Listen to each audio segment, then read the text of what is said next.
చామంతి పువ్వులు ఎంత అందంగా పూయాలంటే, సీజన్ వచ్చే టైంకి మొక్కల్ని రెడీ చేసుకుంటే, ఎంత కలర్‌ఫుల్‌గా మనకి పువ్వులనేవి పూస్తాయి. అంతే కదండీ! ఎవ్రీ ఇయర్ నేను చేసే ప్రాసెస్‌ని ఈ వీడియోలో మీతో షేర్ చేసుకోవాలనిపించింది. ఎవరైనా చాలా ఈజీగా ఫాలో అయ్యే మెథడ్ ఇది. సో, అందుకని వీడియోలో ఇదైతే షేర్ చేసుకోవాలనుకుంటున్నాను. చాలా కాలం క్రితం అయితే చామంతి మొక్కలు చాలా ఎక్కువగా నేల మీదే ఉండేవి మాకు. మళ్ళీ వర్షాలొచ్చి అంటే పువ్వుల సీజన్ అయిపోయి మళ్ళీ నెక్స్ట్ వర్షాలొచ్చేటప్పటికి ఏదో రకంగా అవి చిన్న చిన్నగా మళ్ళీ మొలకెత్తేవి. అంటే అప్పుడులో అంత అబ్జర్వేషన్ లేదు నాకు. ఎవ్రీ ఇయర్ కూడా ఏదో ఒక కొత్త మొక్కలు అలా కొనుక్కుంటూ ఉండేవాళ్ళం. కానీ ఒక 4 ఇయర్స్ బ్యాక్ నుంచి ఏంటంటే నేను ఈ మెథడ్‌ని ఫాలో అవుతున్నాను. మనకి శాండ్ ఉంటుంది కదండీ! మన బిల్డింగ్ కన్‌స్ట్రక్షన్ చేసే ఇసుకైనా పర్వాలేదు, లేదంటే బొండు ఇసుకైనా పర్వాలేదు. ఇది కొంచెం క్లీన్ చేసుకొని అలా క్లీనింగ్ అంటే ఇసుకని ఎలా కడుగుతాం మనం కడగలేం కదా!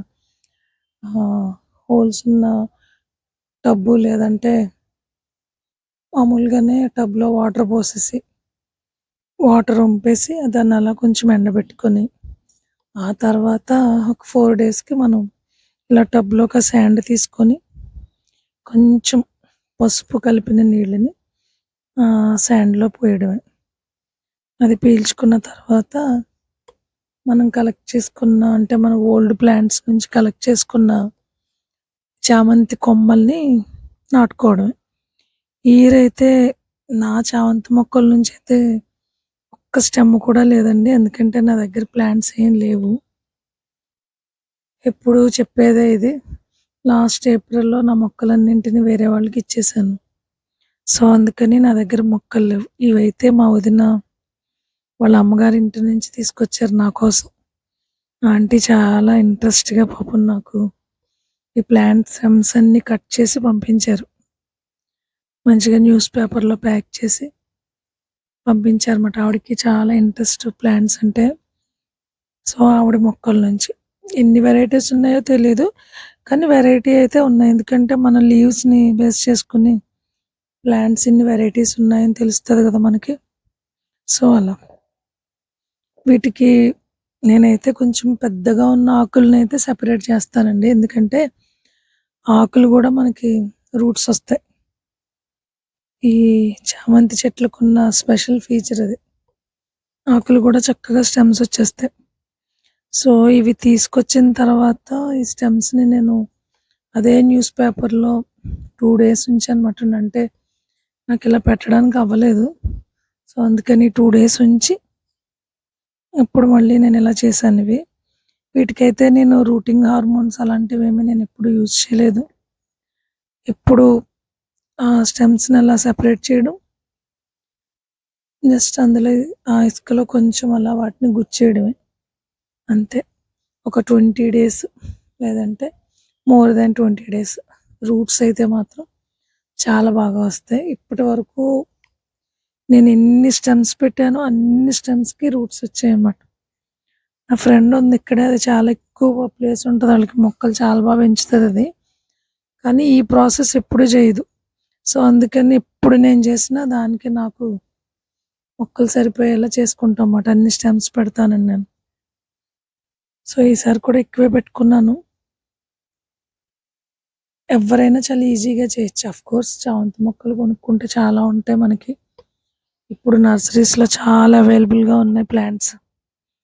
కానీ స్టార్టింగ్ నుంచి ఫ్లవరింగ్ వచ్చేంత వరకు మన చేతితో వర్క్ చేస్తే ఆ హ్యాపీనెస్ అనేది చాలా డిఫరెంట్‌గా ఉంటదండి.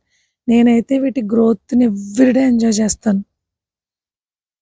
ఎవ్రీడే ప్లాంట్స్‌ని అలా అబ్జర్వ్ చేయడం అది చేస్తాను. మనం ఇలా పెట్టుకున్న తర్వాత ఒక 2 డేస్ వాటర్ పోయకుండా అలానే ఉంచేయాలి. ఎందుకంటే మనం చాలా ఎక్కువగానే వాటర్ పోసి ఉంచుతాం కాబట్టి ఒక 2 డేస్ అయితే నేనసలు దీన్ని టచ్ చేయను.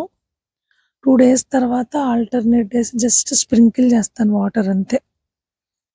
కొంచెం షేడ్ ఉన్న ప్లేస్లో పెట్టుకుంటే మనం అప్పుడు సన్లైట్ అనేది డైరెక్ట్గా రాదు కాబట్టి మొక్కలు వాడిపోకుండా అన్ని మొక్కలు మనకి సక్సెస్ అవుతాయి అన్నమాట రూట్స్ వచ్చి. మెథడ్ ఇప్పటికే చాలామంది ఫాలో అవుతూ ఉండొచ్చు. నేనైతే మాత్రం 4 ఇయర్స్ 2000 లేదండి 4 ఇయర్స్ కాదు 5 ఇయర్స్ 5 ఇయర్స్ నుంచి నేను ఈ మెథడ్ అయితే ఫాలో అవుతున్నాను. ఒకసారి ఎందుకో సరదాగా ఇలా లీఫ్ పెట్టాడు మా అబ్బాయి. నాకు తెలియదండి లీఫ్ కూడా ఇలా వస్తుందని రూట్స్. మా అబ్బాయి పెట్టాడు సరదాగా నేను ఇలా పెడుతూ ఉంటే. అప్పుడు ఆ లీఫ్ కూడా రూట్స్ వచ్చాయన్నమాట. సో ఆ నెక్స్ట్ ఇయర్ నుంచి ఇలా పెద్దగా ఉన్న లీఫ్ కూడా ఏదైనా పెడతాను నేను. ఎక్కడికైనా వెళ్ళినప్పుడు కొంచెం ప్లాంట్స్ ఏమైనా చూస్తే రేర్గా కనిపించిన చామంతి ఆకు అలానే తెచ్చి పెడతాను నేను. సో మ్యాక్సిమం మొక్కలైతే వచ్చేస్తాయి. సో వీడియో తీయడం కోసం చాలా ఇంట్రెస్టింగ్గా జాగ్రత్తగా తీశాను నేను ఇది. మామూలుగా అయితే ఈ అంత ఏమంటారు దాన్ని ప్రొఫెషనలిజం అయితే లేదు నాలో. జస్ట్ ఏదో అలా వీడియో తీసి పెట్టడం అంతే. సో అందరి వీడియోస్ నేను చూసి ఎంత బాగుంది ఎంత బాగుంది అనుకుంటూ ఉంటాను. సో నా వీడియోస్ కూడా ఒకళ్ళిద్దరైనా మెచ్చుకోకుండా ఉంటారా అని. అలా మెచ్చుకుంటే నాకు అదొక సెల్ఫ్ సాటిస్ఫాక్షన్ అంతే. Just my self satisfaction only. అందుకని వీడియోస్ చేయడం. సో ఇలా మనం అన్నీ పెట్టుకుంటే రూట్స్ అనేవి తొందరగా వస్తాయి. యాక్చువల్గా దీన్ని మట్టిలో కూడా పెట్టచ్చు మనం.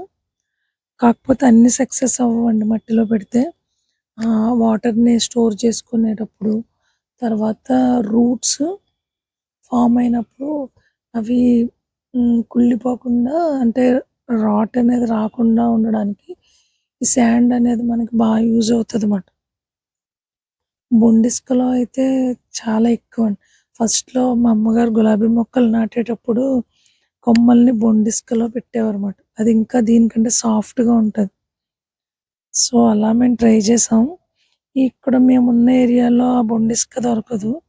సో అందుకని ఏంటంటే మేము ఇలా కన్స్ట్రక్షన్కి యూజ్ చేసే శాండ్ని యూజ్ చేయడం జరుగుతుంది అన్నమాట.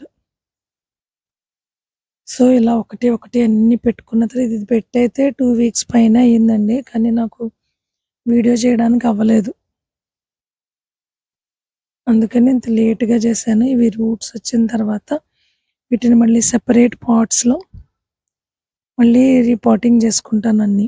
అదే రిపోర్టింగ్ అదే ప్లాంటేషన్ చేసుకుంటాను అన్నీ. సో ఏమేం కలర్స్ వస్తాయన్నది పువ్వులు పూసేంత వరకు నాకు తెలీదు. వీడియోలో చూసినట్టు చాలా సింపుల్ అండి. ఎలాంటి మెకానిజం అది ఏమీ లేదు దీనికి. జస్ట్ శాండ్, వాటర్, ఈ చామంతి కొమ్మలు అంతే. నేనైతే ఏమీ యూజ్ చేయలేదు. చూసారు కదా వీడియోలో. అలానే పెట్టాను డైరెక్ట్‌గా. అవి రూట్స్ వచ్చిన తర్వాత ఆ ప్లాంట్స్ అన్నింటిని నేను సెపరేట్ చేసిన తర్వాత మళ్ళీ వీడియో తీస్తాను.